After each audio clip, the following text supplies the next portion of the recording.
हरे कृष्णा।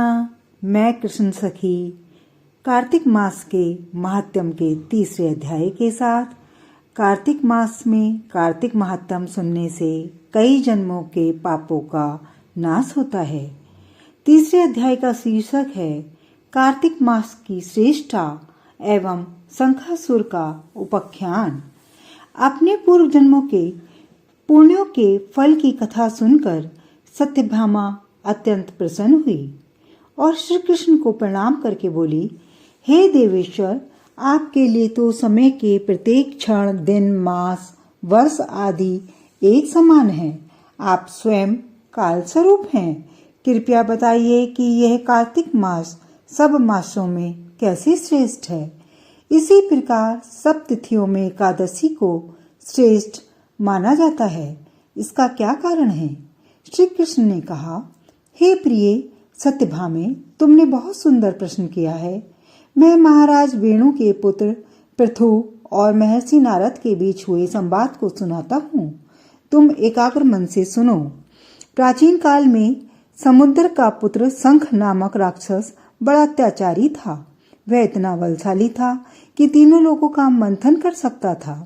इस शंख नामक राक्षस ने स्वर्गलोक में देवताओं पर विजय प्राप्त करके इंद्र आदि लोकपालों के सभी अधिकार छीन लिए और उन्हें अपने अधीन कर लिया। उस राक्षस से भयभीत हुए देवता अनेक वर्षों तक अपनी स्त्रियों और कुटुंबों के साथ सुमेरु पर्वत की गुफाओं में निश्चिंत होकर आनंद से रहने लगे। जब देवता लोग सुमेरु पर्वत की कंदराओं में रह रहे थे, तब उस राक्षस ने सोचा कि यद्यपि देवताओं को मैंने पराजित कर दिया है, पर मुझे लगता है कि इनके पास ऐसी कोई दिव्य शक्ति जरूर है जिसके कारण अपना अधिकार छिन जाने पर भी देवता वेद मंत्रों के बल से शक्तिशाली बने हुए हैं। ऐसा सोचते सोचते उसके मन में यह बात बैठ गई कि इन देवताओं ने वेद मंत्रों के द्वारा बल प्राप्त किया हुआ है। यदि मैं वेदों को चुरा लूं तो ये स्वतः ही निर्बल हो जाएंगे।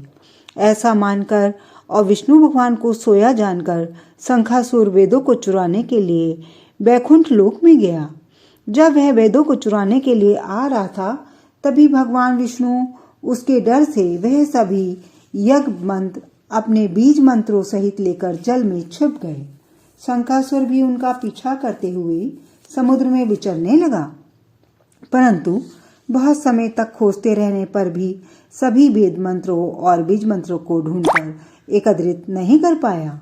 जब शंखासुर समुद्र में से निराश होकर वापस हुआ, तब उसके द्वारा ले जाते समय वेद भय से उसके चुंगल से निकल भागे और यज्ञ मंत्र बीजों के साथ जल में समा गए।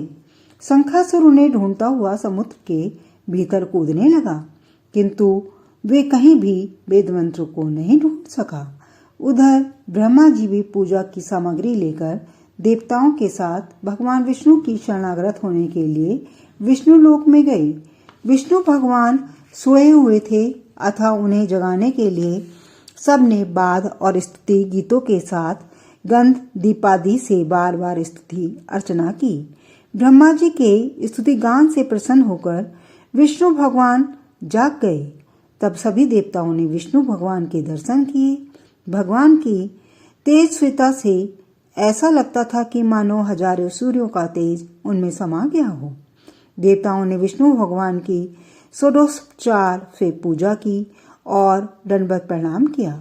तब भगवान ने उनसे कहा, मैं आपके मांगलिक गीत वादों द्वारा किए गए कीर्तन से अत्यंत प्रसन्न हूँ। आप वर मांगिए, मैं अवश्य प्रदान करूँगा। अश्विनी शुक्ल पक्ष की एकादशी से देव प्रबोधिनी एकादशी देव उठान तक जो लोग रात्रि के चतुर्पहर में तुम लोगों की भांति कीर्तन स्तुति करेंगे, वे मुझे बहुत ही प्रिय होंगे और मेरा सानिध्य प्राप्त करेंगे। आप लोगों ने मेरे लिए जो पाद, अद्र, आचमनीय आदि सामग्री एकत्रित की है, उसमें गुणों का वास होगा। मैंने तुम्हारे दुख को जान लिया है। शंखासुर ने वेद चुरा लिए हैं, वे सब इस समुद्र में जल में ही है। मैं उस समुद्र पुत्र शंखासुर को मारकर चारों वेद ले आऊंगा।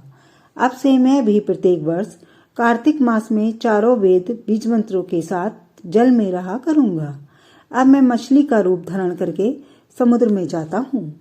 आप लोग भी ऋषियों के साथ मेरे संग आइए।